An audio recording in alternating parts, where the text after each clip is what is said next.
ഈശോ മിശിഹായ്ക്ക് സ്തുതിയായിരിക്കട്ടെ. Hallelujah, praise the Lord.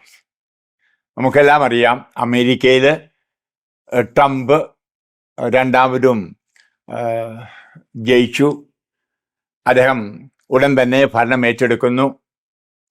ലോകം മുഴുവൻ വലിയ പ്രതീക്ഷയോടെയാണ് അത് ട്രംപിൻ്റെ പ്രസിഡന്റ് സ്ഥാനവും ഭരണവും എല്ലാം നോക്കിയിരിക്കുന്നത്. കാരണം ഇന്ന് ലോകം മുഴുവൻ ഒരു തരത്തിലുള്ള ഒരു തകർച്ചയിലൂടെ പോകുന്നു. ആത്മീയ തകർച്ച, മാനസിക തകർച്ച, സാമ്പത്തിക തകർച്ച, രാജ്യങ്ങൾ തമ്മിൽ യുദ്ധം, കലാപം. അദ്ദേഹം ഇലക്ട് ചെയ്തപ്പോൾ തന്നെ പറഞ്ഞു, ഞാൻ യുദ്ധങ്ങളെല്ലാം അവസാനിപ്പിക്കും, സമാധാനം കൈവരുത്തും. ആൾക്കെല്ലാം അത് കുളിർമയേകുന്ന സന്ദേശമായിരുന്നു. ഞാൻ ഇത് അനുബന്ധിച്ച് ഒരു ചെറിയ വീഡിയോ തരികയാണ്. നമ്മൾ വായിക്കുന്നുണ്ട് സങ്കീർത്തനം 33:12. കർത്താവ് ദൈവമായുള്ള ജനവും അവിടുത്തെ തനിക്ക് വേണ്ടി തെരഞ്ഞെടുത്ത ജനതയും ഭാഗ്യമുള്ളവരാണ്. ഹല്ലേലൂയ. ഞാൻ ഒരിക്കൽ കൂടി അത് പറയുന്നു. കർത്താവ് ദൈവമായുള്ള ജനം, അതായത് കർത്താവിനെ ദൈവമായിട്ട് അംഗീകരിക്കുന്ന ജനം, അതുപോലെ കർത്താവ് തെരഞ്ഞെടുത്ത ജനതയും ഭാഗ്യമുള്ളവരാണ്. ഹല്ലേലൂയ. കർത്താവ് സ്വർഗത്തിൽ നിന്ന് താഴേക്ക് നോക്കുന്നു, അവിടുന്ന് എല്ലാ മനുഷ്യരെയും കാണുന്നു. തൻ്റെ സിംഹാസനത്തിൽ നിന്ന് അവിടുന്ന് ഭൂവാസികളെ വീക്ഷിക്കുന്നു, അവരുടെ ഹൃദയങ്ങളെ രൂപപ്പെടുത്തി അനുഗ്രഹങ്ങൾ വർഷിക്കുന്നു. ഹല്ലേലൂയ.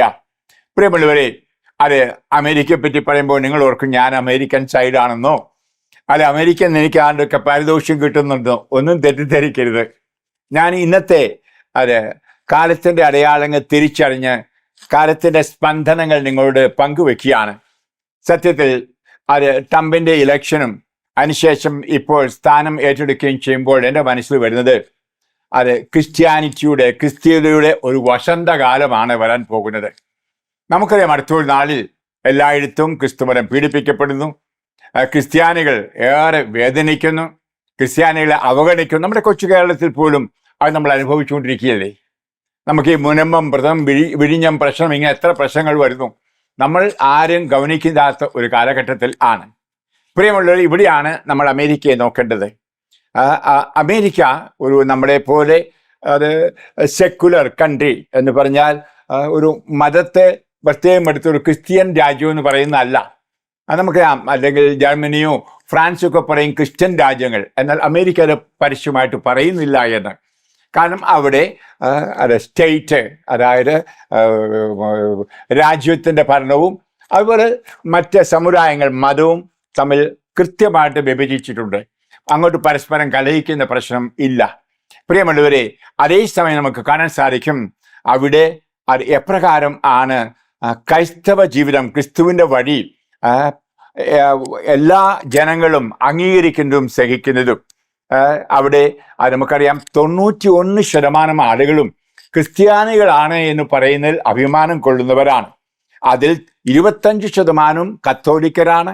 ഈ അടുത്തൊരു നാളുകളിൽ കത്തോലിക്ക സഭയിലേക്ക് ഇതര സമൂഹങ്ങളിൽ നിന്ന് വലിയ ഒഴുക്കും ഉള്ള കാര്യങ്ങൾ നിങ്ങൾ പല വീഡിയോയിലൂടെയും ന്യൂസിലൂടെയൊക്കെ അറിയുന്നുണ്ട്. നിങ്ങൾക്കറിയാം, നിങ്ങൾ ഇന്റർനെറ്റ് നോക്കിയാൽ കാണാൻ സാധിക്കും, ഇന്നും ലോകത്തിൽ ഏറ്റവും കൂടുതൽ ദൈവത്തിൽ വിശ്വസിച്ച് ദൈവിക കാര്യങ്ങൾ ശ്രദ്ധയുള്ളവർ അമേരിക്കൻസ് ആണ്. ഹല്ലേലൂയ. നമുക്കറിയാം, യൂറോപ്പിലൊക്കെ ഈ വിശ്വാസവും പള്ളിയിൽ പോക്കും എല്ലാം നിന്നെങ്കിൽ നിങ്ങൾ അമേരിക്കയിൽ പോയി കാണാം, പള്ളി നിറച്ച ആളുണ്ട്. കുരിശു വരെ പെരുന്നാൾ വന്നാൽ എല്ലാവരും രാവിലെ പോയി കുരിശു വരയ്ക്കും, കാണാൻ സാധിക്കും. ഞായറാഴ്ച പള്ളിയിൽ പോകാത്തവരെ വളരെ ചുരുക്കേ കാണും. അപ്പോൾ മോസ്റ്റ് റിലീജിയസ് പ്രാക്ടീസിങ് കൺട്രി എന്നാണ് ഇന്റർനെറ്റിൽ നിങ്ങൾക്ക് വായിക്കാൻ സാധിക്കും. ഇനി മാത്രമല്ല, അവിടെ വലിയ സ്വാതന്ത്ര്യമാണ്, മതസ്വാതന്ത്ര്യം. ഏത് മതസ്ഥർക്കും ജാതി ഭേദമന്യേ അമേരിക്കയ്ക്ക് പോകാം. മാത്രമല്ല, പോകാമെന്നല്ല, അവിടെ സ്വതന്ത്രമായി അവരുടെ മതത്തിൽ വിശ്വസിച്ച് ആ മതം പ്രഖ്യാപിച്ച് ആ മതത്തിലേക്ക് ആളുകളെയും ചേർത്ത് ജീവിക്കാം. അതിന് അടിപൊളിയൊന്നുമില്ല, മാറ്റി നിർത്തൽ ഒന്നുമില്ല. മാത്രമല്ല, ഒരിടവകയിൽ നിനക്ക് സന്തോഷമില്ലയോ വേറെ ഇടവകയിൽ പോയിച്ചേരാം, ഒരു രൂപതയിൽ ഇഷ്ടമില്ലയോ വേറെ രൂപതയിലേക്ക് പോകാം. ഇങ്ങനെ സർവ്വ സ്വാതന്ത്ര്യം മതം പ്രാക്ടീസ് ചെയ്യുവാനായിട്ട്, മതം ആചരിക്കുവാൻ, യേശു ദൈവത്തിൽ വിശ്വസിക്കുവാൻ അമേരിക്കയിൽ സാധിക്കും. അതുകൊണ്ടാണ് അവിടെ ക്രിസ്ത്യാനികൾ മാത്രമല്ല, ജൂതന്മാരുണ്ട്, ബുദ്ധന്മാരുണ്ട്, ഇന്ത്യയിൽ നിന്നുള്ള ഹിന്ദുക്കളുണ്ട്, മുസ്ലിങ്ങളുണ്ട്, അല്ലെങ്കിൽ സിഖുകാർ എല്ലാവരും ഉണ്ട്. അവർ പരസ്പര സ്നേഹത്തോടെ ഐക്യത്തോടെ അമേരിക്കയെ സ്നേഹിച്ച് അമേരിക്കയെ വളർത്തിക്കൊണ്ടിരിക്കുന്നു. നമുക്ക് അമേരിക്കക്കാർ പറയുന്ന ഒരു ഒരു ഒരു വാക്യമുണ്ടല്ലോ, ഒരു ശ്ലോകം, അല്ലെങ്കിൽ നമ്മുടെ ഗോഡ് ബ്ലസ് അമേരിക്ക, ദൈവം അമേരിക്കയെ അനുഗ്രഹിക്കട്ടെ. ഒരു അമേരിക്കക്കാരൻ എവിടെ പ്രസംഗിച്ചാലും ആദ്യം അവസാനം ഇത് പറയും. മാത്രമല്ല തമ്മിൽ രണ്ടുപേര് തമ്മിൽ സംസാരിച്ചാലും ഗോഡ് ബ്ലസ് അമേരിക്ക. നോക്കൂ അവരുടെ രാജ്യസ്നേഹം. ദൈവം അനുഗ്രഹിക്കട്ടെ ആ രാജ്യത്ത് എന്നാണ് പറയുന്നത്, ഞാൻ നല്ല. അവിടെ ദൈവത്തിന് വിട്ടുകൊടുത്ത ഒരു രാജ്യം. നിങ്ങൾ ഒരു ഡോളർ നോട്ട്, ഒരു കറൻസി കയ്യിലെടുത്തേ, അതിൽ എഴുതിയിരിക്കുന്നതെന്നറിയാമോ? In God we trust.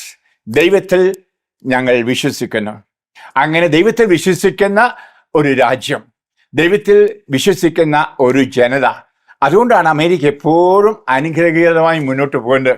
ഇത്രയെല്ലാം ശത്രുക്കൾ ഉണ്ടെങ്കിലും ആ ശത്രുക്കളുടെ മധ്യത്തിലും അവർ എപ്പോഴും ജയിച്ച് ലോകത്തിൻ്റെ ഒരു മൂത്ത ജ്യേഷ്ഠനായി നടക്കുന്നത്.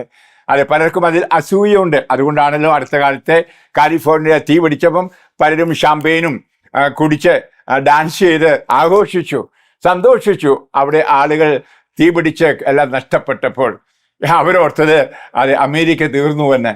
ഇല്ല, അമേരിക്ക ഒരിക്കലും തീരുന്ന ഒരു രാജ്യവുമല്ല എന്ന് പലർക്കും അറിഞ്ഞുകൂടാ. ഇപ്രകാരമുള്ള തീപിടുത്തം അല്ലെങ്കിൽ കൊടുങ്കാറ്റ്, ഇതൊക്കെ ദൈനംദിനം എന്ന അമേരിക്കയിലുണ്ട്. അതിനെയെല്ലാം അവർക്ക് അതിജീവിക്കാൻ കർത്താവിൽ അവർ വിശ്വസിക്കുന്നുണ്ട്, സാധിക്കുന്നുണ്ട്. നമുക്കറിയാം ഈ അടുത്തൊരു കാലത്തെ വലിയ തീപിടുത്തം, കാട്ടുതീ കാലിഫോർണിയയിലെ കാര്യം, ഞാൻ അതിനെപ്പറ്റി തന്നെ വീഡിയോ ഇറക്കുകയുണ്ടായി. കാരണം ദൈവത്തിൽ നിന്ന് അകന്നതിൻ്റെ ഫലമാണ് എന്ന് അവർക്ക് തന്നെ ബോധ്യമായി. ഇപ്പോൾ എനിക്ക് പല ടെസ്റ്റ് മണി സാക്ഷ്യങ്ങൾ കിട്ടുന്നുണ്ട്. ഈ വലിയ വലിയ സിനിമാ താരങ്ങളും വലിയ കുബേരന്മാർ, ശതകോടീശ്വരന്മാർ താമസിച്ചിരുന്ന കെട്ടിടങ്ങളൊക്കെ നശിച്ചു. അവർക്ക് വലിയ മാനസാന്തരമുണ്ടായി. പ്രത്യേകിച്ച് അവിടെ വലിയ അത്ഭുതങ്ങൾ നടന്നത് നിങ്ങൾ വായിക്കുന്നുണ്ട്. ഉദാഹരണം, മാതാവിൻ്റെ തിരുശുരൂപം വെച്ച സ്ഥലം, സക്രാരി വെച്ച സ്ഥലം, കുരിശുരൂപം വെച്ച സ്ഥലം ഒന്നും കത്തിയില്ല. പിശാചിന് തീയും കൊണ്ട് അവിടെ ചെല്ലാൻ പറ്റിയില്ല. കർത്താവ് തൊട്ട സ്ഥലങ്ങൾ, കർത്താവ് അനുഗ്രഹിച്ച സ്ഥലങ്ങൾ കർത്താവ് സംരക്ഷിച്ചു എന്നത് കണ്ടു. ഇതൊക്കെ ഇപ്രകാരം വിശ്വാസം നഷ്ടപ്പെട്ടവർ അല്ലെങ്കിൽ പിശാചിനെ ആരാധിച്ചവരുടെ കണ്ണുകൾ തുറപ്പിച്ചു. അതിൻ്റെ ഫലമായി ഏറെ മാനസാന്തരങ്ങൾ ഉണ്ടായതായി അറിയുവാൻ എനിക്ക് സാധിച്ചു. പ്രിയമുള്ളവരെ, അതുകൊണ്ടാണ് നമുക്കറിയാം അവർക്ക് മനസ്സിലായി അവരുടെ സ്വത്തുക്കൾ പണത്തിലാണ് വിശ്വസിച്ചത്. അതിൻ്റെ തക്തഫലം അവർ കണ്ടു. നമ്മൾ വായിക്കുന്നുണ്ടല്ലോ മത്തായിയുടെ സുവിശേഷം 6:24. അതായത് ദൈവത്തെ മാമോനായും ഒന്നിച്ച് സേവിക്കാൻ പറ്റില്ല. അവർക്ക് ആ കറൻസിയെ നോക്കുമ്പോൾ, ഡോളർ നോട്ട് നോക്കുമ്പോൾ എഴുതിയിരിക്കുന്നതാണ്, ഈ മാമോനെ കൂടാതെ ജീവിക്കാൻ പറ്റില്ല. രൂപ ഇല്ലാതെ ജീവിക്കത്തില്ല, ഡോളർ ഇല്ലാതെ ജീവിക്കത്തില്ല. അത് മനുഷ്യൻ്റെ ദൈനംദിന ആവശ്യമാണ്. പക്ഷേ പ്രാധാന്യം കർത്താവിന്, ദൈവത്തിൽ ട്രസ്റ്റ് ചെയ്യുക, വിശ്വസിക്കുക. അതിലേക്ക് പലരും മറന്നുപോയി. അതുകൊണ്ടാണ് ഇതൊക്കെ ഉണ്ടായത്. എന്നാൽ അതിൽ നിന്നൊരു വലിയ തിരിച്ചുവരവ് ഇപ്പോൾ നടക്കുകയാണ് എന്ന് നമുക്ക് മനസ്സിലാക്കാനായിട്ട് സാധിക്കുന്നു. ആ നോട്ട് തന്നെ വിളിച്ചു പറയുന്നത്, നിങ്ങൾ പണത്തിലായിരിക്കരുത് ആശ്രയം വയ്ക്കുന്നത്, ദൈവത്തിലായിരിക്കണം എന്നാണ്. പ്രിയപ്പെട്ടവരെ, നമുക്ക് അമേരിക്കയിലെ സംഭവങ്ങളും കാര്യങ്ങളൊക്കെ ഒത്തിരി മിഴി തുറപ്പിക്കുന്ന കാര്യങ്ങൾ ആണ്. പ്രിയമുള്ളവരെ, പലപ്പോഴും നമുക്ക് കാണാൻ സാധിക്കും. ഈ തീപിടുത്തത്തിൻ്റെ ഫലമായിട്ട് ഏറെ പേർ കിട്ടിയ ബോധ്യം എന്തായിരിക്കുന്നതെന്നറിയാമോ? കർത്താവ് തന്നെ മത്തായിയുടെ സുവിശേഷം 6:19 പറയുന്നത് പോലെ, നിങ്ങൾ ഈ ഭൂമിയിൽ നിങ്ങൾക്കായിട്ട് ഒന്നും സൂക്ഷിച്ചു വയ്ക്കരുത്, എല്ലാം സ്വർഗത്തിലായിരിക്കട്ടെ നിങ്ങളുടെ നിക്ഷേപം എന്ന്. അപ്പോൾ ഇവരെല്ലാം ഇവിടെയാണ് നിക്ഷേപം ഉണ്ടാക്കിയത്. ഇപ്പോൾ അവർ യേശുവിനെ അന്വേഷിക്കുന്ന, ദൈവത്തിൻ്റെ സന്നിധിയുടെ നിധി അന്വേഷിക്കുന്ന ആളുകൾ ആയിട്ട് മാറിയിരിക്കുകയാണ്. ആ മാറ്റം വലിയൊരു മാനസാന്തരം തന്നെ സംഭവിച്ചു എന്ന് നമുക്കറിയാൻ സാധിക്കുന്നു.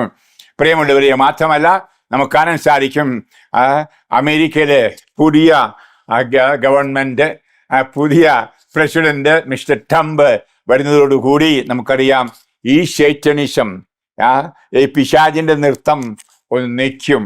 അവൻ്റെ എല്ലാ തന്ത്രങ്ങളും അവസാനിക്കും. അദ്ദേഹം ഈ ശൈറ്റനിസത്തിന് കംപ്ലീറ്റ് എതിരാണ്.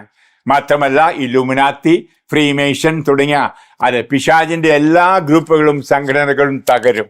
അപ്പോൾ അവർ കണ്ണീരൊഴുക്കുകയാണ്, കരയുകയാണ് ഇപ്പോൾ ഈ ട്രംപ് പ്രസിഡന്റ് ആയതിൽ. എന്നാൽ മറ്റുള്ളവരെല്ലാം ലോകം മുഴുവൻ റിജോയ്സിങ് ആണ്, സന്തോഷിക്കുകയാണ് ഇപ്രകാരം നല്ലൊരു പ്രസിഡന്റിനെ കിട്ടിയതിൽ.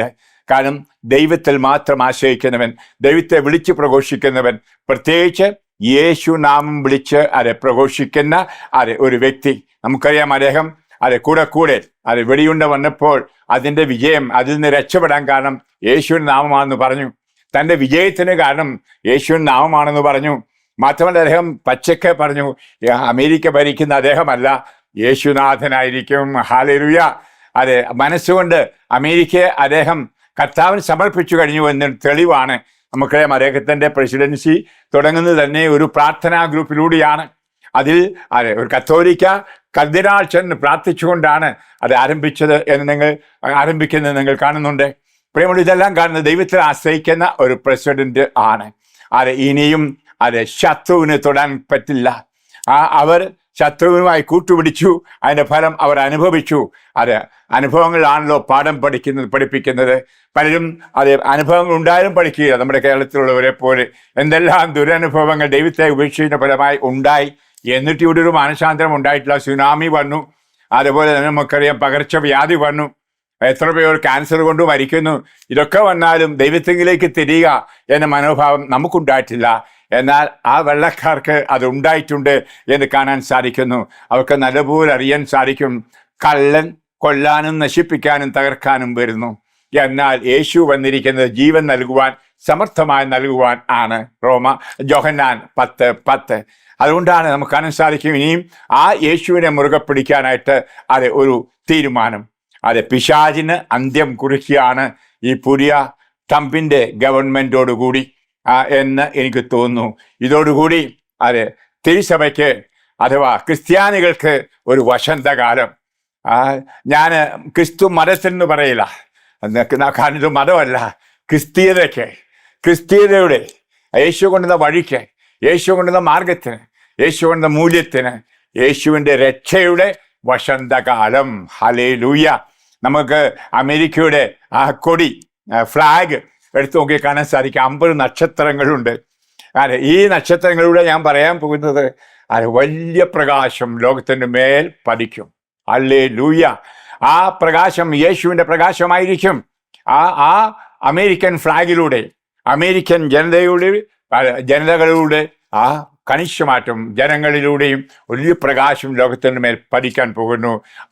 ആ പുൽക്കൂട്ടിപ്പറന്ന യേശുവിനെ ആ വെളിച്ചത്തിൽ ലോകം മുഴുവൻ കാണും, ജാതി മതഭേദമന്യേ. വലിയ ഒരു എവാഞ്ചലൈസേഷൻ, സുവിശേഷീകരണം നടക്കാൻ പോകുന്നു. നിങ്ങൾ വായിക്കുന്നുണ്ടല്ലോ. അപ്പം ഇറാനിലായാലും ഇന്ത്യയിലായാലും പഞ്ചാബിലൊക്കെ ഒരു ഭയങ്കരമായ കർത്താവിൻ്റെ പ്രകാശം വീശലും ധാരാളം പേർ രക്ഷയിലേക്ക് വരുന്നതും നിങ്ങൾ അടുത്ത നാളുകളിൽ കാണാൻ പോകുന്നത്, അടുത്ത വർഷങ്ങളിൽ കാണാൻ പോകുന്നത് ഈ വസന്തകാലമാണ്. യേശുവിൻ്റെ രക്ഷ അനുഭവിക്കുന്ന ഒരു ജനത ലോകം മുഴുവൻ നിറയും. പ്രിയമുള്ളവരെ, നിങ്ങൾ അതിനായിട്ടാണ് പ്രാർത്ഥിക്കേണ്ടത്. നമുക്കുണ്ടാകുന്ന എല്ലാ അനുഭവങ്ങളെയും കർത്താവിന് സമർപ്പിച്ചുകൊണ്ട്, അനുഭവങ്ങളിൽ നിന്ന് പഠിച്ചുകൊണ്ട് നമുക്ക് മുന്നോട്ട് പോകാം. കർത്താവിൽ ആശ്രയിച്ചുകൊണ്ട്, നമ്മളിൽ തന്നെ ആശ്രയിക്കാതെ മൂല്യങ്ങൾ, കർത്താവ് കൊണ്ടുവന്ന മൂല്യങ്ങൾ ആശ്രയിച്ചുകൊണ്ട്. നമുക്കറിയാം ഇന്ന് മനുഷ്യനുള്ള ബഹുമാനം പോയി. പട്ടിക്കും പൂച്ചയ്ക്കുമാണ് ബഹുമാനം. മനുഷ്യനെ പൂച്ചയും പട്ടിയേക്കാൾ വില കുറഞ്ഞവനായിത്തീരുന്നു. പക്ഷിമൃഗാദികൾക്ക് അവനെ തിന്നാൻ ഒരു കുഴപ്പവുമില്ല. വനത്തിൽ നിന്ന് ഇറങ്ങിയവൻ്റെ കടുവായ്ക്കും ആനയ്ക്കും പിടിക്കാൻ ഒരു കുഴപ്പവുമില്ല. കാരണം മനുഷ്യന് വിലയില്ല. എന്നാൽ നമ്മൾ കാണാൻ പോവുകയാണ്, കണ്ടു കഴിഞ്ഞു. പ്രസിഡന്റായി തെരഞ്ഞെടുക്കപ്പോൾ തന്നെ ട്രംപ് പ്രഖ്യാപിച്ചെന്തെന്നറിയാമോ? ഇനിയും അമേരിക്കയിൽ കല്യാണം ആണും പെണ്ണും തമ്മിലാണ്. ഹല്ലേലൂയ. ആണും അല്ല, പെണ്ണും അല്ല എന്ന്. ഒരു കുട്ടി ജനിക്കുമ്പോഴേ ഒന്നെങ്കിൽ ആണാണ് പെണ്ണാണ്. ഞാനൊരു വീഡിയോയിൽ കൂടെ പറയുണ്ടായല്ലോ. ഇന്ന് ലോകം എത്രമാത്രം തലതിരിഞ്ഞു. ഒരു കുട്ടി ഉണ്ടായ ആണോ പെണ്ണോ എന്ന് ചോദിക്കാൻ പോലും ആർക്കും അവകാശമില്ല. ആ കുട്ടിയാണ് തീരുമാനിക്കേണ്ടത് അവനാണാണോ പെണ്ണാണെന്ന് പ്രായപൂർത്തിയായിട്ട്. ഈ നെറികെട്ട ലോകം, ഈ തകർന്ന ലോകം വീണ്ടും പുനരുദ്ധരിക്കപ്പെടുന്ന ഒരു സമയം ഇതാ വന്നിരിക്കുന്നു. മനുഷ്യന്റെ വില എന്തെന്ന് ബഹുമാനിക്കും. നിങ്ങൾ കേട്ടു, അടുത്ത മാർച്ച് മാസത്തിലേക്ക് വലിയ റാലി, പ്രോ ലൈഫിന്റെ ജീവന് വേണ്ടിയ ഒരു റാലി അത് ന്യൂയോർക്കിൽ സംഘടിപ്പിച്ചിരിക്കുന്നു. അവർ പ്രതീക്ഷിക്കുന്നത് ഏകദേശം 5 ദശലക്ഷം ആളുകൾ, പക്ഷെ അതിൽ കൂടുതലും വരുമെന്നാണ് അവർ പറയുന്നത്, ജീവന് വേണ്ടി പോരാടുവാനായിട്ട്. ഇന്ന് നമുക്കറിയാം പരിതാപകരമായ ഏറ്റവും നിന്ദ്യമായ കൊലപാതകം അമ്മമാരുടെ ഉദരത്തിലാണ് നടക്കുന്നത്.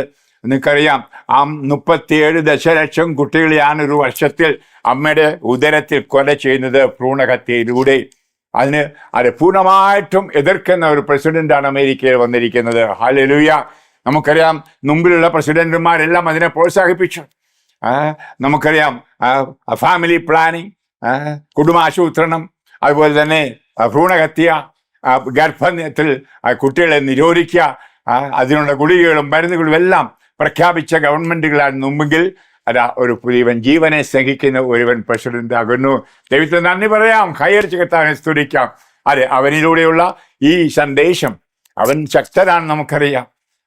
ഇന്ന് ധാരാളം രാജ്യങ്ങൾ അവന്റെ സ്വരം കേട്ടുകൊണ്ട് കർത്താവിന്റെ ഈ മൂല്യം നാട്ടിൽ കൊണ്ടുവരും, ലോകത്തിൽ കൊണ്ടുവരും. ഇന്ന് മൂല്യച്യുതി വന്ന ഒരു ലോകത്തിലാണ് നമ്മൾ ജീവിക്കുന്നത്. ഈ മൂല്യങ്ങൾ എല്ലാം വരുന്നത് നമുക്കറിയാം 10 കൽപ്പനകളിൽ നിന്നും യേശുവിന്റെ പഠനത്തിൽ നിന്നാണ്. ഉദാഹരണം, ശത്രുവിനെ സ്നേഹിക്കണം, ശത്രുവിനെ സഹായിക്കണം, ആരെയും പണങ്ങരുത്, യുദ്ധം ഉണ്ടാക്കരുത്, വഴക്കുണ്ടാക്കരുത്, ആരെയും കൊല്ലരുത്, എല്ലാവർക്കും സമാധാനവും സന്തോഷവും കൊടുക്കണം, ഒന്നിച്ച് സൗഹാർദ്ദത്തിൽ ജീവിക്കണം. ഇതെല്ലാം ബൈബിൾ നൽകുന്ന മൂല്യങ്ങൾ ആണ്, മറക്കരുതേ. അതുപോലെ തന്നെ ശുദ്ധമായ ഒരു ജീവിതം, ഉദാഹരണം സ്വയംഭോഗം, സ്വവർഗഭോഗം, സ്വർഗരതികൾ, സ്വർഗ വിവാഹങ്ങൾ, ഇതെല്ലാം ബൈബിൾ വെറുക്കുന്നതാണ്. അതുപോലെ തന്നെ എല്ലാ തരത്തിൽ അഴിഞ്ഞ കൂത്താഴ്ചയുള്ള ജീവിതം, അപ്രകാരമുള്ള മ്ലേച്ഛ ജീവിതത്തിന് ഒരു എൻഡ് കൽപ്പിക്കപ്പെടാൻ പോവുകയാണ്. ഇവിടെ നമുക്ക് കാണാൻ സാധിക്കുന്നത് പരിശുദ്ധാത്മാവിൻ്റെ ഒരു വലിയ റൂളിങ്, ഭരണം വരാൻ പോകുന്നു. അത് യേശുവിൻ്റെ തന്നെ ഭരണമായിരിക്കും. പലരും കൈയടിച്ചു, അമേരിക്കയെല്ലാം തീർന്നു എന്ന് പറഞ്ഞ്. ഈ അടുത്ത നാളിൽ എത്രയോ വീഡിയോ നമ്മൾ കണ്ടു. അമേരിക്കയുടെ ഖജനാവ് പൊട്ടിയെന്ന് ആർക്കും അറിയത്തില്ല അമേരിക്ക എന്താണെന്ന്. ഇന്നത്തെ ലോകത്തിലെ ഏറ്റവും സമ്പദ് സമർത്ഥമായ രാജ്യം, അതെന്നും അങ്ങനെ തന്നെ ആയിരിക്കും. കാരണം അത്രമാത്രം സമ്പത്ത് അവർക്കുണ്ട്. എത്ര എടുത്താലും തീരാത്ത സമ്പത്തുണ്ട്. ഈ നമുക്കറിയാം കത്തിപ്പോയ വീടുകളെല്ലാം 3 തവണ അവർക്ക് ഇൻഷുറൻസ് കൊടുത്ത് അതിലും വലിയ വീട് പണിയും. ഇതിനു മുമ്പും സംഭവിച്ചാണ്. കാരണം അത്രമാത്രം അവർക്കുണ്ട്. എന്നാൽ അവരുടെ ധനം അക്ഷയപാത്രത്തിലാണ്. ഹല്ലേലൂയ. നമ്മൾ വായിക്കുന്നുണ്ടല്ലോ 1 രാജാക്കന്മാർ 17:14. എലീശ ആ 3.5 വർഷത്തെ വരൾച്ചക്കാലത്ത് ആളുകൾ പട്ടിണിയിലും വേദനയിലും കഴിഞ്ഞ കാലത്ത് ഒരു വിധവയോട് അപ്പം ചോദിക്കുന്നതും എണ്ണ ചോദിക്കുന്നതും അപ്പം ഉണ്ടാക്കി കൊടുത്തതും കഥ നിങ്ങൾക്കറിയാം, നിങ്ങൾ വായിക്കണമല്ലെങ്കിൽ. അതിനുശേഷം പറയുകയാണ്, അവൾ ആ അപ്പം ഉണ്ടാക്കി ആ പ്രവാചകന് കൊടുത്തതിന് ശേഷം അവന് സൂക്ഷിച്ചിരുന്ന മാവിൻ്റെ കലത്തിൽ ഒരിക്കലും ശൂന്യതയുണ്ടായില്ല. ആ എണ്ണ വെച്ചിരുന്ന ആ കുളം ഒരിക്കലും പറ്റിയില്ല. പ്രിയമല്ലോ, അതാണ് അമേരിക്കയുടെ ചരിത്രം. അമേരിക്കയ്ക്ക് ഒരിക്കലും കാലിയാകാത്ത കൊട്ടയുണ്ട്. റൊട്ടിയുടെ കൊട്ടയുണ്ട്, അപ്പത്തിൻ്റെ കൊട്ടയുണ്ട്. അതുപോലെ തന്നെ ഒരിക്കലും വറ്റിപ്പോകാത്ത കുടമുണ്ട്, എണ്ണയുടെ കുടം. ഈ അമേരിക്ക നോക്കി പല്ലളിക്കുന്നവർക്ക് മനസ്സിലാക്കാൻ കഴിയുന്നില്ല. ആന ഇങ്ങനെ പോകുമ്പോൾ തുമ്പൊക്കെ ഇട്ടാടി ചെവിയൊക്കെ അനക്കി പോകുമ്പോൾ പട്ടി കിടന്ന് കുരയ്ക്കുന്ന പോലെ ഏറെ പേരെ കുരയ്ക്കുന്നുണ്ട്. അമേരിക്ക തീർന്നു, അമേരിക്ക തകർന്നു, അമേരിക്ക ഇനി ഒരിക്കലും ഉയരുകയില്ല എന്ന്. പ്രിയമുള്ള ഒരു ഫീനിക്സ് പക്ഷി നിങ്ങൾ കേട്ടിട്ടുണ്ട്. ഒരു കെട്ടുകഥയാണ്. ആ പക്ഷി പ്രായമാകുമ്പോൾ സ്വയം കത്തിക്കുന്നു തന്നെ. എന്നിട്ട് ആ ചാരത്തിൽ നിന്ന് പുതിയ ഫീനിക്സ് പക്ഷി ഉണ്ടാകുന്നു. നമുക്കറിയാം അത് മരണത്തിൻ്റെയും ഉത്ഥാനത്തിൻ്റെയും ഒരു ചിഹ്നമാണ്. അതുകൊണ്ടാണ് ചില അൽത്താരയിലൊക്കെ ആ പടം വെച്ചിട്ടുണ്ട്, ഫീനിക്സ് പക്ഷി. നമുക്കറിയാം അതിൻ്റെ രക്തമാണ് മക്കളെ കുടിപ്പിക്കുന്നതെന്നും ഈശോ തൻ്റെ രക്തം കൊണ്ട് നമ്മളെ കുടിപ്പിച്ചതുപോലെ വിശുദ്ധ കുർബാനയുടെ ഒരു സിമ്പിൾ, ഒരടയാളം. അതുപോലെ തന്നെ മുഴുവനും പാപത്തോട് മരിച്ചുള്ള ഉയർപ്പും.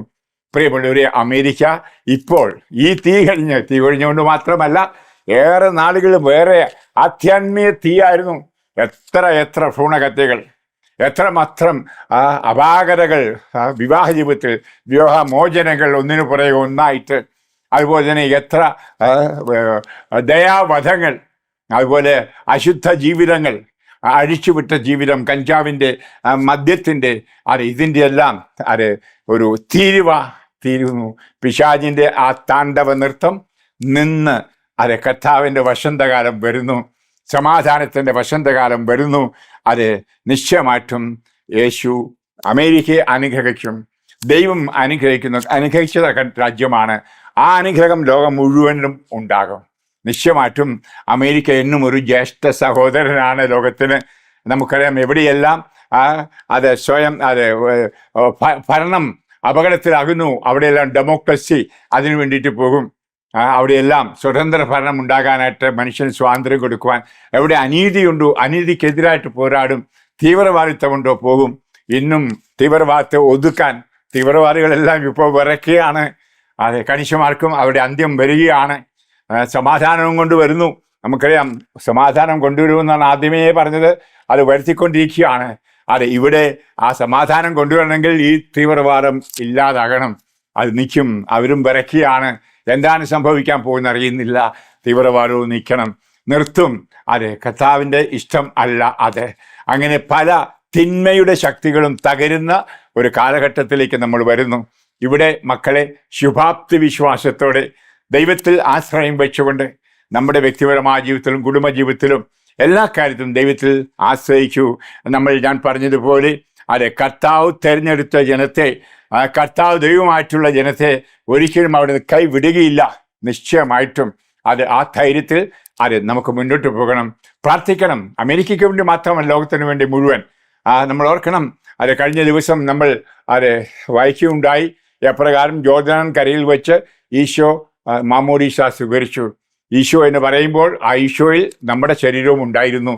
ഞാൻ പച്ചക്കെ പറയും, 2000 വർഷങ്ങൾക്ക് മുമ്പ് ലോകത്തുള്ള എല്ലാ ജനതയും സ്നാനം സ്വീകരിച്ചു യേശുവിൽ. ഹല്ലേലൂയ. പക്ഷെ അത് പ്രകടമായത് യേശുവിൽ വിശ്വസിച്ച് സ്നാനം സ്വീകരിച്ചപ്പോഴാണ് ഓരോരുത്തരും. അങ്ങനെയല്ല, ഒത്തിരി പേരുണ്ട്. പക്ഷേ നമ്മൾ പറയും സബ്ജക്റ്റീവ്ലി കർത്താവിൻ്റെ ദൈവത്തിൻ്റെ ഭാഗത്ത് നിന്ന് എല്ലാവരും മാമോദീസ സ്വീകരിച്ചവരാണ്, എല്ലാവരും രക്ഷിക്കപ്പെട്ടവരാണ്, എല്ലാവരും കർത്താവിൻ്റെ സ്നേഹക്കൊടിക്കീഴിൽ ആണ്. അതിൻ്റെ കാലമാണ് വരുന്നത്. അത് പ്രകടമായിട്ട് സ്വീകരിക്കുന്ന കാലം വരും. നിശ്ചയമായിട്ടും ദുഷ്ടൻ്റെ കൂടെ നിൽക്കുന്നവർ ആ ദുഷ്ടതയിൽ നശിക്കുകയും ചെയ്യുമെന്നുള്ളത് തീർച്ചയാണ്. നമുക്ക് ശുഭാപ്തി വിശ്വാസത്തോടെ ആ പുതിയ ആകാശം, പുതിയ ഭൂമി, ബൈബിളിൽ പറഞ്ഞിരിക്കുന്ന ആ പുതിയ ആകാശം, പുതിയ ഭൂമി കൈവരുവാനായിട്ട് നമുക്ക് കാത്തിരിക്കാം. അമേരിക്കയിൽ മാത്രമല്ല, ലോകത്തിൽ മുഴുവനായിട്ടും. ഇനിയും നമുക്കറിയാം, ഒരമ്മയുടെ ഉദരത്തിൽ ഒരു ശിശു ജനിക്കുമ്പോൾ ആ കുട്ടിക്ക് സുരക്ഷിതത്വമുണ്ട്, അതിന് ജീവിക്കാമെന്ന്, അതിനെ ആരെയും കൊല്ലുകയില്ല എന്ന്. പ്രിയമുള്ള, അങ്ങനെ മൂല്യങ്ങൾ തിരിച്ചു വരുന്നു. മൂല്യച്ചെടികൾ തീരാൻ പോകുന്നു. ആ വിശ്വാസച്ചൊരികൾ നിർത്താൻ പോകുന്നു. വിശ്വാസമുള്ള, ദൈവസ്നേഹമുള്ള ഒരു പുതിയ ജനത ഉടലെടുക്കാൻ പോവുകയാണ്. ദൈവത്തെ അന്വേഷിക്കുന്നവരുടെ എണ്ണം കൂടും, പാപത്തെ ത്യജിക്കും. നിശ്ചയമായിട്ടും ദൈവത്തെ ഭയപ്പെടുന്നവരുടെ എണ്ണം കൂടും. അതുപോലെ തന്നെ ദൈവത്തെ സ്നേഹിക്കുന്നവർ അനേക മടങ്ങ് വർദ്ധിക്കും. ദൈവത്തിൽ, യേശുവിൽ വിശ്വസിക്കുന്നവരുടെ എണ്ണം 10,000-കണക്കിന്, കോടിക്കണക്കിന് വർദ്ധിക്കും. മക്കളെ, ദൈവത്തെ ആരാധിക്കുന്നവരുടെ എണ്ണം കൂടും. ദൈവത്തെ അനുസരിച്ചുകൊണ്ട് ജീവിക്കുന്ന ആളുകളും കൂടും. ദൈവത്തെ സ്നേഹിക്കുന്ന എന്ന് പറയുമ്പോൾ മനുഷ്യനെ സ്നേഹിക്കുന്ന, ദൈവത്തെ സേവിക്കുന്നു എന്ന് പറയുമ്പോൾ മനുഷ്യനെ സേവിക്കുന്ന ഒരു വലിയ മഹാജനത ഉണ്ടാകുന്നു. നമുക്ക് ശുഭാപ്തി വിശ്വാസത്തോടെ കാത്തിരിക്കാം, പ്രാർത്ഥിക്കാം. അതുകൊണ്ട് ഈ അമേരിക്കയോടുകൂടി സന്തോഷിക്കാം നമുക്ക്. നാം അമേരിക്കൻസ് ആകാനല്ല ഞാൻ ഈ പറയുന്നത്, അമേരിക്കയ്ക്ക് വേണ്ടി നിൽക്കാനുമല്ല. ഞാനൊരു പൊളിറ്റീഷ്യൻ അല്ല, ഞാൻ പാവപ്പെട്ട ഒരു ധ്യാന ഗുരുവാണ്. എൻ്റെ മനസ്സിൽ വന്ന ചിന്താശകലങ്ങൾ, ആത്മീയ ചിന്താശകലങ്ങൾ, എൻ്റെ ഡ്രീംസ്, എൻ്റെ ദർശനങ്ങൾ, അഥവാ എൻ്റെ സ്വപ്നങ്ങൾ പങ്കുവയ്ക്കുകയാണ്. ഇത് കണിശമായിട്ടും നടപ്പിലാകും എന്ന് ഞാൻ പൂർണ്ണമായി വിശ്വസിക്കുന്നു. ഒരു നിമിഷം കണ്ണടയ്ക്കുക, ശാന്തമായ കൈകൾ മാറോട് ചേർത്ത് വയ്ക്കൂ, പ്രാർത്ഥിക്കാം. ഈ ലോകത്തിന് വേണ്ടി, പ്രത്യേകിച്ച് ഒരു പുതിയ യുഗം അമേരിക്ക തുടങ്ങുമ്പോൾ, കാരണമുള്ള കർത്താവേ, ഈ നിമിഷം ബഹുമാനപ്പെട്ട ട്രംപിനെ അനുഗ്രഹിക്കുക ഞങ്ങൾ പ്രാർത്ഥിക്കുന്നു. അദ്ദേഹത്തിൻ്റെ കാബിനറ്റ് ടീം അനുഗ്രഹിക്കണമേ. അമേരിക്കയിലെ തകർച്ചകളെല്ലാം മാറ്റി കർത്താവെ സടകുടഞ്ഞ് എഴുന്നേൽക്കുന്ന ഒരു സിംഹമാക്കി മാറ്റണമേ. ആ ഫീനിക്സ് പക്ഷിയെപ്പോലെ ആ ചാരത്തിൽ നിന്ന് പുതിയ പക്ഷിയായി തീരട്ടെ. ധാരാളം പേരെ ചിറകുകൾ ഏൽക്കുന്ന, എവിടെയെല്ലാം സഹായങ്ങൾ വേണോ അവിടെയെല്ലാം വിമാനത്തിൽ ഒരുപക്ഷെ പഞ്ചസാരയും ഒരുപക്ഷെ ബാർലിയോ അല്ലെങ്കിൽ ഗോതമ്പോ പാൽപ്പൊടിയുമായിട്ട് പോകുന്നവരായിരിക്കട്ടെ വീണ്ടും അമേരിക്ക എന്ന് പ്രാർത്ഥിക്കുന്നു. മാത്രമല്ല, എവിടെയെല്ലാം ഭരണം ആരെങ്കിലും സ്വേച്ഛാധിപതികളാക്കുന്നുണ്ടോ അതെല്ലാം നിർത്തുവാൻ, അനീതികൾ വർദ്ധിച്ച് പാഞ്ഞു ചെല്ലുവാൻ പട്ടാളവുമായിട്ട്, ഒരുപക്ഷെ തീവ്രവാദം എവിടെയുണ്ടോ അവിടെ പട്ടാളമായി ചെന്ന് അവിടുത്തെ തീവ്രവാദം നിർത്തി സമാധാനം സ്ഥാപിക്കുവാൻ കർത്താവേ അമേരിക്ക അതിനായിട്ട് അനുഗ്രഹിക്കൂ. ഞങ്ങൾ വീണ്ടും പറയുന്നു, ദൈവം അമേരിക്കയെ അനുഗ്രഹിക്കട്ടെ. ഗോഡ് ബ്ലസ് അമേരിക്ക എന്ന് പ്രാർത്ഥിക്കുന്നു. മാത്രമല്ല, കർത്താവേ അവിടെ കറൻസിയിൽ എഴുതിയിരിക്കുന്ന പോലെ ഞങ്ങൾ ദൈവത്തിൽ വിശ്വസിക്കുന്നു, ദൈവത്തിലാണ് ഞങ്ങളുടെ ആശ്രയം എന്ന് പറയുവാൻ അവർക്കിടയാകും. മാത്രമല്ല ഞങ്ങൾക്കും ഇടയാകട്ടെ. കാരണം കർത്താവേ അമേരിക്ക മാതൃകാപരമായ ഒരു രാജ്യമായി തീരുവാൻ ഞങ്ങൾ പ്രാർത്ഥിക്കുന്നു. കർത്താവേ അവിടെ തിന്മകളെ ഞങ്ങൾ മറച്ചു വെക്കുന്നില്ല, കാണുന്നുണ്ട്. ഒത്തിരി തിന്മകളുണ്ട് ആ രാജ്യത്ത്. ഈശോനാഥ അതെല്ലാം പരിഹരിക്കണം, അതെല്ലാം കഴുകി ശുദ്ധീകരിക്കണമേ. അവരെ ഉയർപ്പിക്കുന്നതിനെ ഓർത്ത് നന്ദി പറയുന്നു. ഈ നിമിഷം അവർക്ക് വേണ്ടി ഞങ്ങൾ പ്രാർത്ഥിക്കുന്നു. കർത്താവേ മരണം മൂലം വേർപെട്ട്, പ്രത്യേകിച്ച് തീയിൽ, കാട്ടുതീയിൽ അല്ലെങ്കിൽ വിവിധ സ്ഥലത്ത് പോയി യുദ്ധത്തിൽ മരിച്ച യോദ്ധാക്കൾ, അവരെയെല്ലാം നിത്യശാന്തി കൊടുത്ത് അനുഗ്രഹിക്കണമെന്ന് പ്രാർത്ഥിക്കുന്നു. അവിടെ കുടുംബാംഗങ്ങളെ പ്രത്യേകം ആശീർവദിക്കണമെന്ന് പ്രാർത്ഥിക്കുന്നു. കാരണം ഇവിടെ കർത്താവേ അമേരിക്കയിൽ നിന്നൊരു കാറ്റ് ലോകം മുഴുവൻ വീശട്ടെ, പരിശുദ്ധാത്മാവിൻ്റെ ഒരു കാറ്റ്. അങ്ങനെ എല്ലാ രാജ്യങ്ങളും പുതിയതായി തീരട്ടെ. അങ്ങനെ യേശുവിൻ്റെ രാജ്യം വരട്ടെ. ഞങ്ങളതിനായി പ്രാർത്ഥിക്കുന്നു. ഇത്രയും നേരം എന്നെ ശ്രവിച്ച ഞങ്ങൾ ഓരോരുത്തരെയും യേശുവിൻ്റെ തിരുമാരുടത്തിൽ സമർപ്പിച്ചുകൊണ്ട് എല്ലാ ലോകത്തുള്ള എല്ലാ വൈദികരോടും വൈദിക ശ്രേഷ്ഠന്മാരോടും ചേർന്നുകൊണ്ട് പ്രാർത്ഥിക്കുന്ന എല്ലാ മക്കളോടും ചേർന്നുകൊണ്ട് ഞാൻ നിങ്ങളെ ആശീർവദിച്ച് അനുഗ്രഹിക്കുന്നു. നിങ്ങളുടെ കുടുംബങ്ങളെയും നാടിനെയും ദേശത്തെയും അനുഗ്രഹിക്കുന്നു. പിതാവിൻ്റെയും പുത്രൻ്റെയും പരിശുദ്ധാത്മാവിൻ്റെയും നാമത്തിൽ ആമേൻ. ഹല്ലേലൂയ. Praise the Lord.